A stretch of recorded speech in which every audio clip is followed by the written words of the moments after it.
So, you've been a Little League coach for years, and now you're an all-star coach. Is there a difference? Oh, yeah. Oh, put me in cold. I'm ready to play today.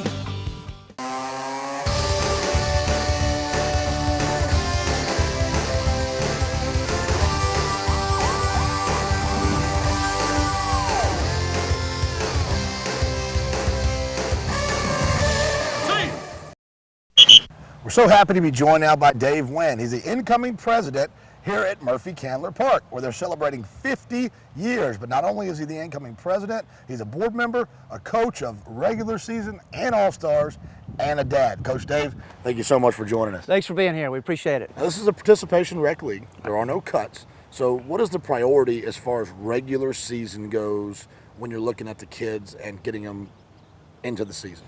Well, we just want all the kids to come out, be placed on a good team with good coaches, and everybody have a good, fun, fair experience. That's really the key for here at Murphy Candler. So how do you go about accomplishing that? Well, what we do is we try to build parity among the teams first of all, so there's no powerhouses and 0-16 teams, so that everybody has a chance to win every game. And then we carefully choose our coaches too, that they meet minimum requirements and have experience, and their attitude is to play all the kids in all the positions to give them a chance to play both the infield and the outfield. What we see a lot is leagues that have minimum play rules, and coaches manipulate the system, and they do whatever they can do to make sure that they put their team, even in the regular season, in the best position to win by using those minimum play rules to their advantage. And sometimes I think, is it really the rule that you should be following or the spirit of the rule? As a board member, how do you go about making sure that that's what's going on? Well, we have a little bit of both. We have coaches that do it both ways. There are some coaches that you always have in a league like this, or maybe a little bit over the top, that will do not, they'll stop at nothing to win. There's others like myself that look at the bigger picture, that tend to want to play the kids everywhere. So I think as a board, every year we review the list of coaches and how they manage their teams. And it's really not about the coaches, right? Everybody wants to win. It's about how they treat the kids and the experience that the kids have, whether or not they're allowed to come back the next year as coaches. How do you begin your All-Star selection process? You told me earlier that all the coaches are a part of selecting the All-Star team. When does that process begin? Well, it starts pretty early in the year, and it even starts at age 8. Okay, so the 8-year-olds, 9-year-olds, 10-year-olds, 11, and 12-year-olds can all make postseason play as All-Stars. And what happens is about a third of the way through the regular season, the coaches get together and we put together what we call a watch list. And that's every coach probably gives 2 of his best kids on his team, and we compile a list of the top 30 or 40 kids in that league. And we'll meet 2 or 3 times throughout the season to start to boil that list down. So at the end of the year, we will vote as coaches in that league for the top 24 players. So we'll have 2 12-man teams that represent every age group down here at Murphy Candler. So it's not just come in at the end of the year, let's put the names up on the board and find out who we got. It's a thing where it's an ongoing process throughout the year. Sounds pretty fair. Right, and it's your whole body of work for the whole year. So we look at fielding, aptitude, attitude is especially important. The kids that can make the throws all over the field, that can, especially at the lower level and even up to 12, that can really hit the ball out of the infield.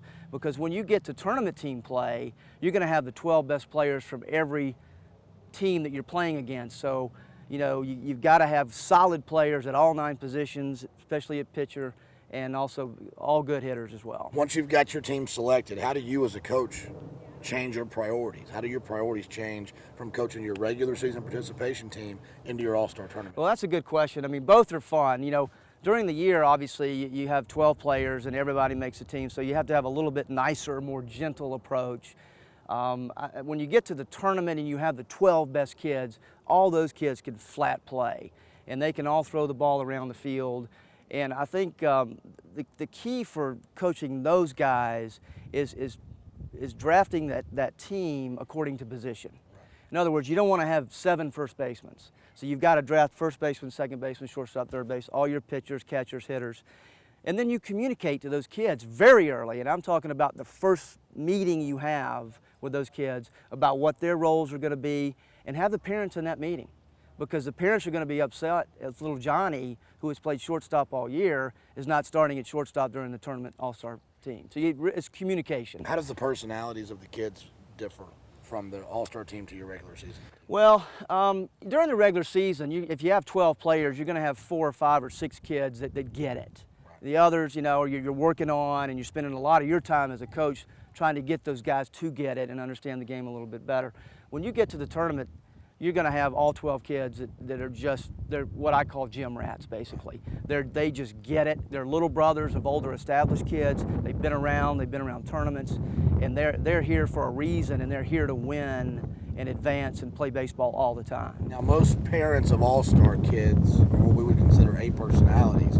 You talked a little bit about having them in the meeting with you at the beginning, but then throughout the all-star process, how do you deal with those parents who are used to, as you say, having little Johnny start at shortstop and bat third every day? Well, you know, a lot of those parents are going to come to practice, and that's okay. And they can sit in the stands and watch practice, and they can see how little Johnny now stacks up to the 12 best players. And I think that's okay, because they may see that, oh, well, maybe he's not as good as we thought. And it's still a communication process, because if you're seeing something from him that he needs to improve on, and he's a little bit down, you've got to talk to both him and his parents about how to handle that. So it's just constant communication, I think. So even though it's an all-star process and you're playing to win, it's not the participation league at the beginning where everybody's getting a fair shake. It's still important to you as a coach to, number one, manage the kids and make sure they're having a good time and they feel fulfilled and they're having fun, and then do the same with the parents. Exactly, and there's 2 comparisons. I mean, a good comparison about rec ball and tournament team that I tell all of my teams, both in the beginning of the year in rec ball and the tournament, is, look, we're going to be together for the next 3 months, guys. Let's become friends. You know, let's have a good experience. Let's cheer each other on, and let's not, get on somebody because they struck out or made an error. Let's support each other. Let's become best friends.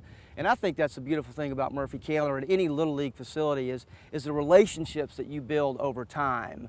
Because, competing on the field is fun, but after the game, what's important is the kid gets the concession ticket and he runs up and gets his snow cone, and they're running around 5 minutes after the game, not caring if they got beat 50-0.